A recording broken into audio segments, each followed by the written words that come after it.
Mandithathe ke ithuba nami bangcwele ndibulise our father, the father of the house, our leader esimnikiweyo nguThixo ukuba asikhokhele. Ndibulise utata, ngicela simqhabele izandla.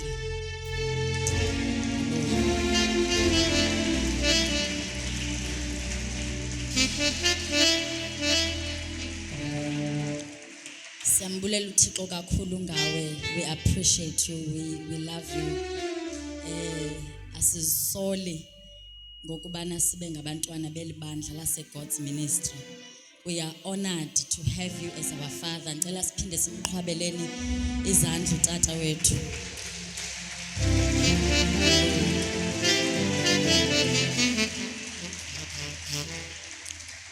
Ndibulise ke omongameli bonke abefundisi, senior deacons, the deacons, ndibulise abantu abatsha, omama notata, ndibulise iSunday school yethu, o-keyboard player ne-worshippers ngelihle igama lenkosi. Ngokukhethekileyo ndibulise indwendwe zethu. Hallelujah. Ngicela siqhabele indwendwe zethu izandla. Hallelujah. Kumnandi ukuba sebukhoneni bukaThixo. Once ube lapha endlini kaThixo, uthi uDavide, ndavuya bakuthi kum masiye endlini kaThixo, because in the presence of the Lord everything else iba in vain. Hallelujah. Everything else iye ingabi namsebenzi. Sike ugqame uThixo, kuphakame uThixo namandla akhe. Praise the Lord. Sizofundisana ke bangcwele ngencwadi yabagwebi. Sizoqala ku chapter 16 sifunde ku verse 4. Hallelujah. Judges chapter 16 verse 4.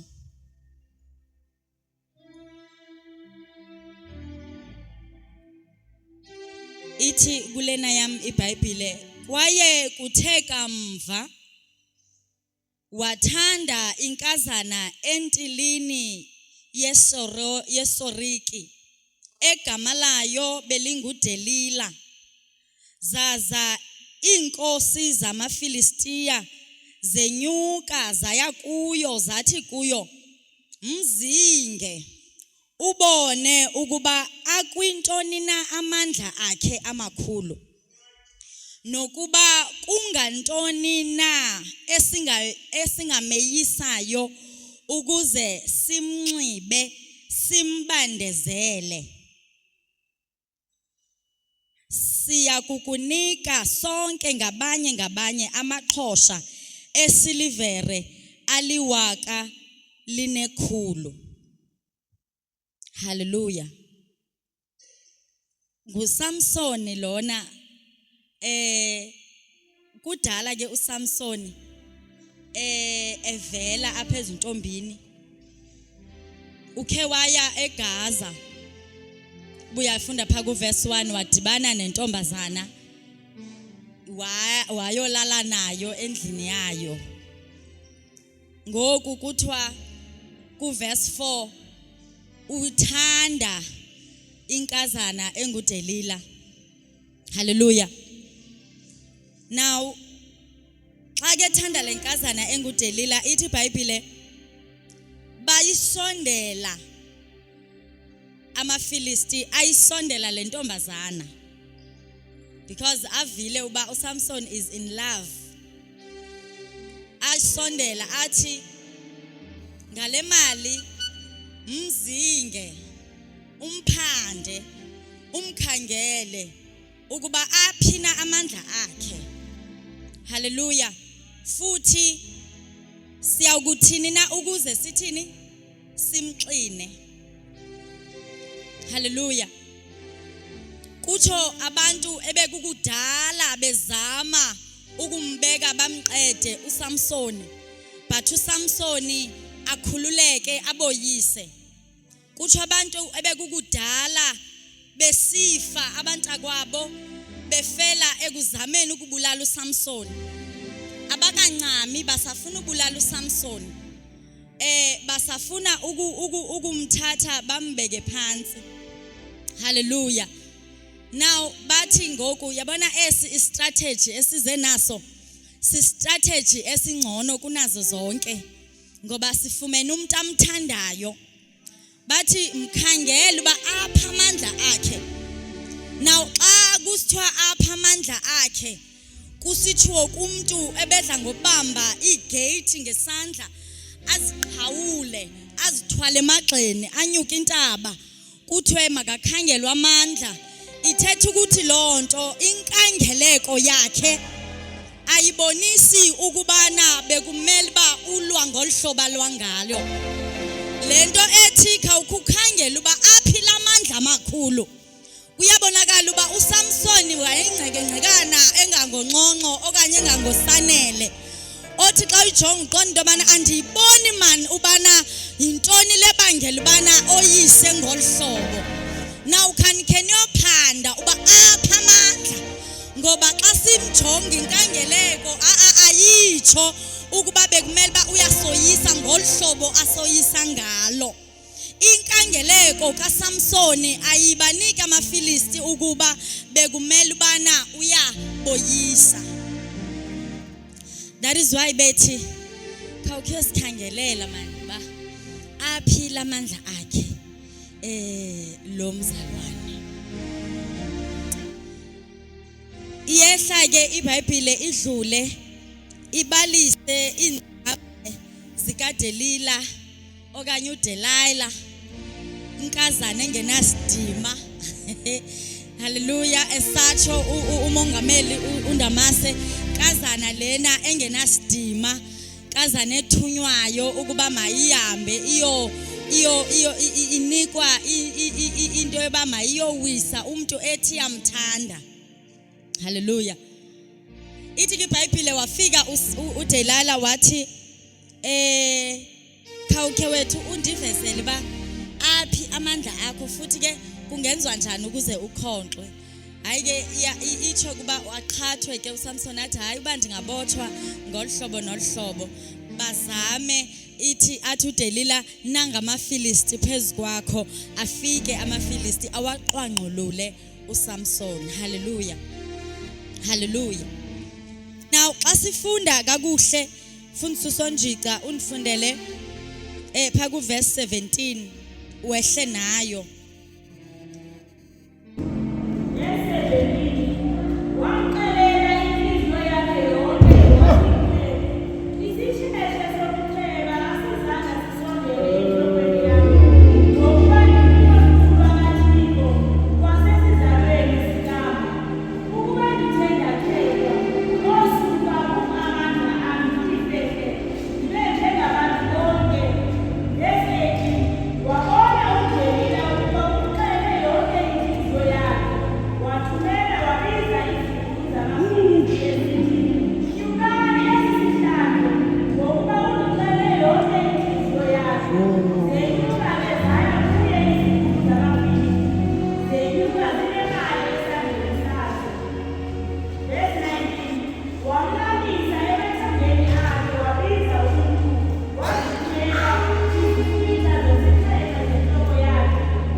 Hallelujah. Uxela inhliziyo yakhe emveni koba ecengwe ixesha elide nguDelilah. Ude athi uDelilah, oko uthi uyandithanda kodwa umane undiqhatha. Umane uthi uyandithanda kodwa uyandiqhatha. umane uthi uyandithanda kodwa uyandiqhatha. Umane uthi uyandithanda kodwa uyandiqhatha. Yamtya ithi iBhayibhile weva kabuhlungu uSamson, because uSamson kutshiwo kwathiwa ubeyithanda lena inkazana. Weva kabuhlungu, wayiqhaqha inhliziyo yakhe, waveza ii-secrets zakhe, waveza ii-secrets zikaThixo kutshaba, waveza izinto bekungamelanga ba uyaziveza, waziveza emntwini acinga bafanele ngumuntu wohambo lwakhe, waveza izinto ebekungamelanga ukuba ziyaziwa lolunye uhlanga, waziveza ngenxa yobana eva kabuhlungu kube mthanda. Ithi iBhayibhile wamlalisa emathangeni, wabiza umuntu, zachetywa iinwele zakhe. Ithe ke ngenye imini uThixo waxelela umfazi owayengazali, wathi mamela uzofumana umntwana, uzuthi xa umfumana lo mntwana iinwele zakhe ungazinqunqi, ngoba lona umntwana is dedicated to me, kutsho uThixo. Hallelujah. Now wakhula uSamson, inwele zakhe sazi ukubana azichetywa. Hallelujah. And yonke lento yenzekayo yomane soyisa apha kuye, he believes ukubana into ebangela ubandoyise into yobana amandla amasezinweleni. Hallelujah. But yafika imini, hallelujah, apho zisuswa inwele. Xa kususwa inwele kwemka uThixo. Hallelujah. And abantu abaninzi badla ngokuthi amandla kaSamsoni ayesezinweleni, but enhliziyweni yami ndinento ethi amandla engekho sezinweleni, amandla aye kumiyalelo. Hallelujah. Ngoba uThixo bekumiyalelo othi ezinwele zingasuswa. Ayingomandla asezinweleni, amandla akuThixo. But uThixo unikeza uSamson umyalelo, and uThixo uthemba uSamson ukuba nguye ozokuqeda amaFilisti. Wamnikeza umyalelo othi inwele zakho uzungazisusi nolunye unwele enhlokweni yakho. Wakholwa uSamson ukuba amandla wakhe asezinweleni, kanti amandla akuYehova uThixo. Ngoba uThixo into ayenzayo, hallelujah, uyasembatha. Hallelujah. Ngoba uThixo into ayenzayo uyeza ngoba uThixo bakhe azohlala apha kuthi ephelele enguThixo. Hallelujah. Ogqiba asinike umyalelo othi mamela ke yitempile yam lena. Hallelujah. Uze uyiphathe kakuhle. Hallelujah. Asinike umyalelo uThixo othi, hallelujah, yinikeleni ke imizimba yenu ukuba ibe lidini eliphilileyo, elingcwele, elikholekileyo. Sithi sakubamba umyalelo, sithi xa singena kwimeko zokubana sidibane notshaba sinqobe, hayi kuba thina sinamandla, but kuba thina sibamba umyalelo othi obethu bomi bufihliwe esandleni sikaThixo kwezasemazulwini indawo. Sibambe umyalelo kaThixo. Hallelujah.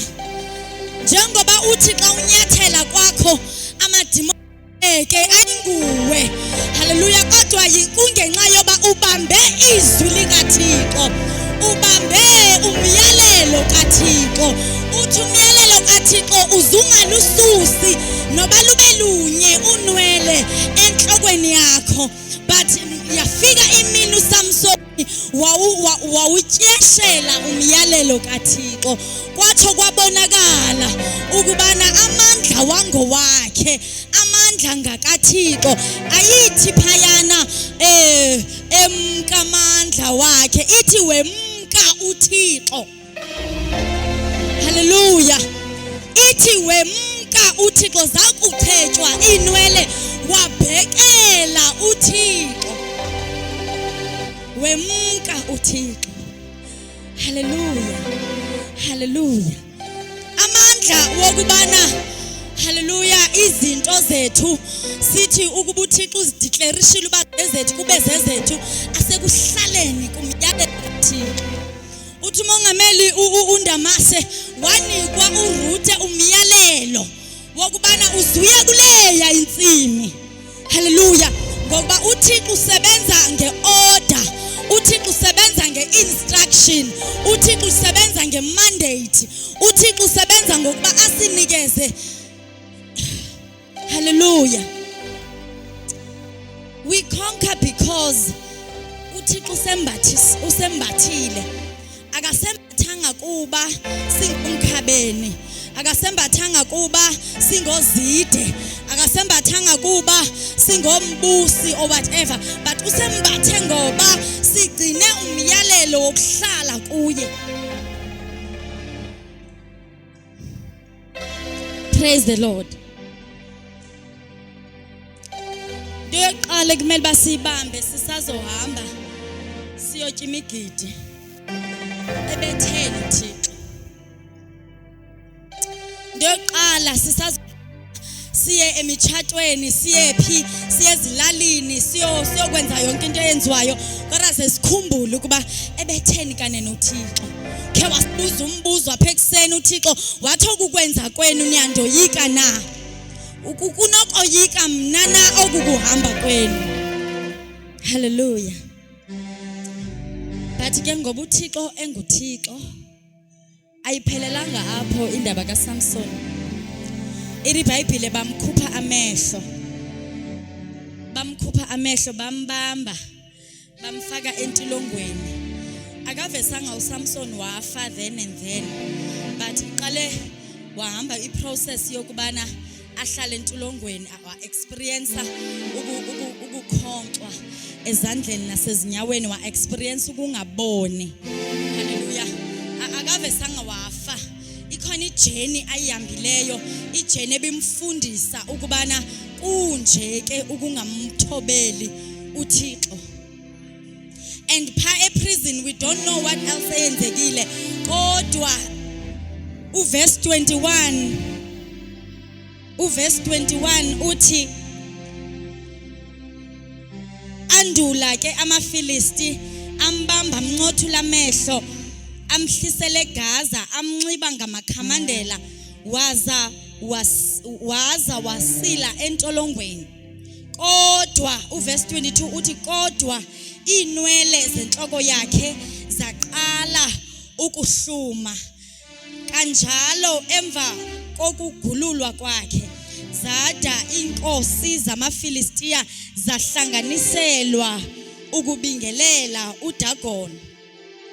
Ithi iBhayibhile banemini apho bazo celebrate uThixo wabo, because they believe ubana they have conquered their enemy, therefore bazobulela kuThixo wabo. One thing about uThixo, he can never let anyone, any God, hallelujah, agqibele. uThixo uyaqala aphinda agqibele. uThixo nobana na in the middle of the journey kaSamson kuye kwenzakala umonakalo, kwakho imess, kwakhona ubujiphi, but uThixo wenza sure ukubana uzogqibela mna bekuqale mna. Hallelujah. Wenza sure uThixo ukubana ewe bazawucelebrate uDagon wabo, kodwa God will be the last man standing. Hallelujah. Ithi ke iBhayibhile uSamson wamiswa phakathi nendawo. Imagine iauditorium enkulu ukodlula lena, kugcwele abantu abazobukisa ngawe, sele ubenzile bujiphi endleleni kaThixo, sele umesaphe wamesapha walihlazisa ivangeli likaThixo, kugcwala abantu bazobukisa ngawe, bezohlekisa ngawe, kuthiwa bambeke esitsotsololweni seholo in the center. Hallelujah. Ithi iBhayibhile there was a young man ecaleni kwakhe. Ithi this young man wayimbambile akasenawo amehlo wokubona. Hallelujah. But ithi iBhayibhile ngoba inwele ziyahluma, Samson uyarealize ukubana ndenzanga kakuhle. Samson uyarealize ukubana ndihambanga kakuhle, ziyahluma inwele. uSamson uyakhumbula uba kanene kwakuthiwe ndingazichebe ezinwele. Samson uyarealize ukubana ndiye ndamatha kulawa mathanga kaDelilah. Hallelujah. Uthi kule nkwenkwana ndiyeke ndizive insika emi ngazo indlu. Hallelujah. Uzukuthi-ke kwaba bantu abakusizelayo ngenxa yobukhe awenza kakuhle, uthi ndiyeke funa ukuziva insika emi ngazo indlu. Ngoba mamela, asizihambeli, siyahanjiswa. Asizinqobeli, siyanqotyiswa. Asiziphumeli, siyaphunyiswa. Asizidluleli, siyadluliswa. Uzithi kwaba bamane bekuphathela indaba kuthiwe kuyahletywa ngawe evenkileni, uthi ndiyeke funa ukuyiva le experience. Funa ukuyiva le experience.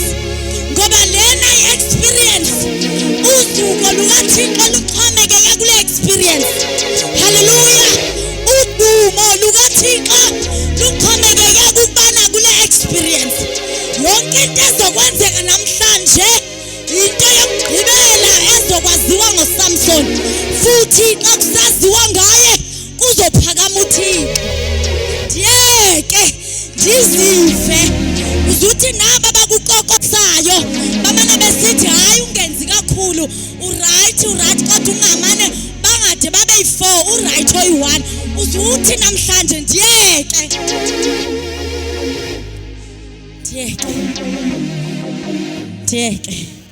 Ngoba bazalwane, kukhona abantu abasilibazisayo, abasibambayo basidileya. Hallelujah. Bayakudileya aba bantu bakukokosileyo, bayakudileya aba bantu bakusizelayo. Yes, uye wamitha wazala. Ndiyeke ke ndizive insika ne-consequences zokungenzi kakuhle ebukumkanini bukaThixo. Ndifuna ukuziva ngoba kuzogqibela uThixo, waqala uThixo. Ngeli xesha tshoyo ziyahluma iinwele. Hallelujah. Iyabuya ingqondo. Akuhluma iinwele, iyabuya ingqondo. Ekulahlekeni iyabuya ngoba ingqondo iyabiwa.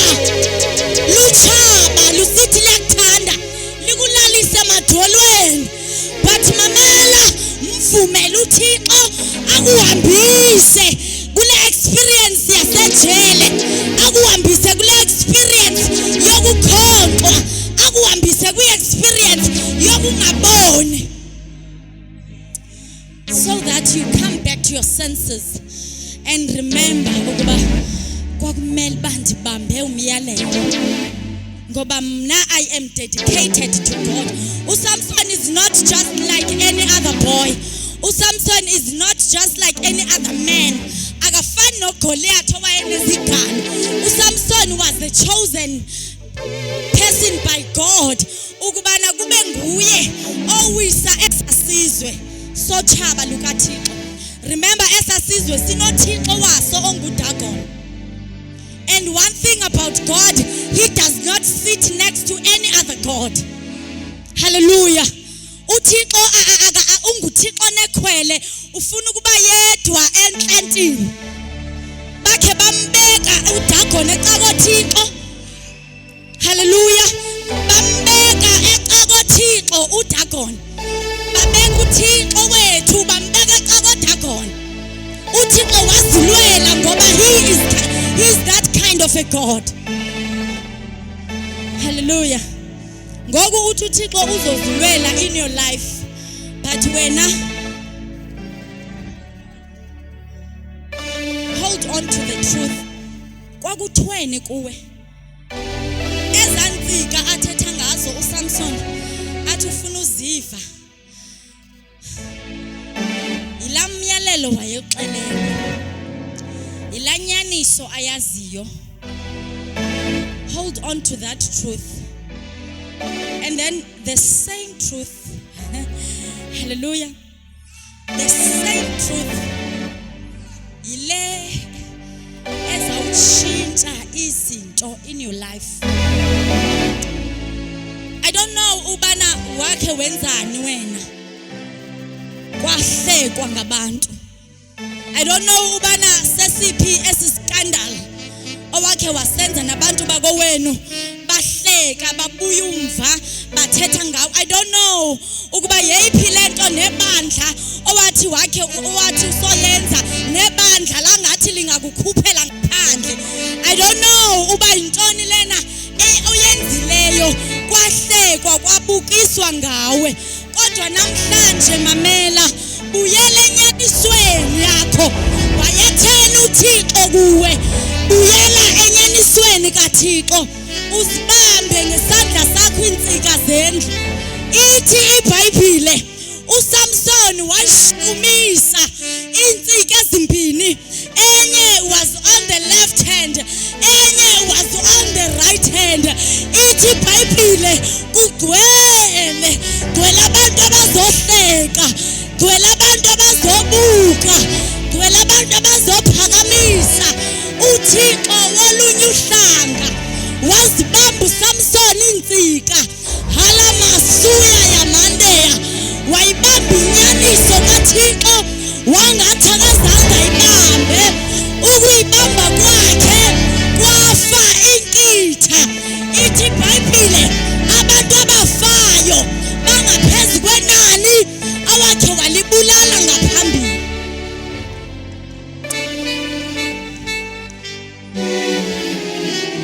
Do not die just yet. Do not die just yet. Before you die, go back to the roots. Before you die, make sure ukubana elalini yakho they know ukubana inyaniso nguThixo. The same lali owawakuyo. Hallelujah. Yabona, before you die, do not die ungekamphakamise uThixo. Do not die engekaphakanyiswa uThixo ngawe. Yithi ngoba before ufe qala wenze sure ukubana bonke abantu bazomazi uThixo. Wenze sure ukubana bonke baza kumbona uThixo kaIsrael. Wenze sure ukubana bonke baza kumphakamisa. Undinguye. Bonke bazomazi ukubana nguye igorha emfazweni.